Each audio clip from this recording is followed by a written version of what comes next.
গ্রীষ্ম, বর্ষা, শরৎ, হেমন্ত কিংবা শীত, পাহাড় আপনাকে কাছে টানবেই। আজ আমরা পাহাড়ের একটি ট্রেইল দেখানোর চেষ্টা করব। আরো একেবারে চলো না পাহাড়ের ওই বুকে আমরা এইবারের বান্দরবনের আলীকদমের একটি ট্রেইলকে বেছে নিয়েছিলাম। ট্রেইলটি ছিল খুবই সুন্দর এবং খুব বেশি আপহিল না থাকায় খুব স্বাচ্ছন্দ্যেই হেঁটে হেঁটে ট্রেইলটি এনজয় করা যাচ্ছিল। এতে কিছুক্ষণ পরপরই আপনি চারপাশের সিনারিও দেখে মুগ্ধ হবেন এবং অবশ্যই এর সাথে তো বান্দরবনের বিভিন্ন রকমের গাছগাছালি এবং পাখির কিচিরমিচির তো থাকছেই। পাহাড়ের ট্রেইলগুলো সাধারণত এরকম সমতল হয় না, উঁচু নিচু আপস অ্যান্ড ডাউন থাকে। বাট এরকম সমতল ট্রেইল পাওয়া যেন বান্দরবনের ট্রেকারদেরকে মুখরিত করে। প্রচণ্ড রোদ পড়ায় আমি আমার গামছা নিয়ে একটু মাথায় পেঁচিয়ে নিলাম, রোদ থেকে নিজেকে বাঁচানোর একটু ব্যর্থ চেষ্টা করা।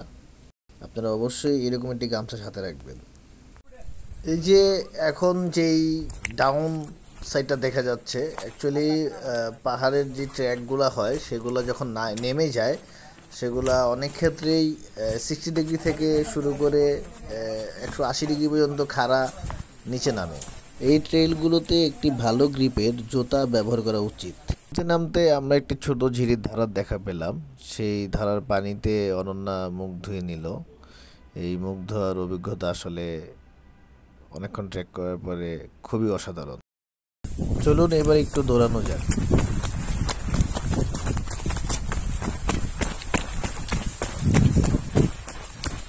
আমাদের ট্যুর গাইড মনির দেখানোর চেষ্টা করছে কিভাবে পাহাড়ি রাস্তায় দ্রুত বেগে নামতে হয়।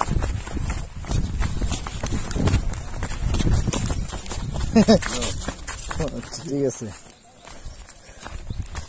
বেশ অনেকক্ষণ ধরেই আমরা এই খাড়া বেয়ে নামছি এবং আমাদের গ্রুপে থাকা ঈশান কয়েকবার পড়েও গিয়েছে। আমরা বেশ ক্লান্ত, আমাদের ট্রেইলও শেষ। ওই সমান্তরাল জায়গাটাই আজকের আমাদের ফাইনাল ডেস্টিনেশন। সো দেখা হবে অন্য কোনো জায়গায়।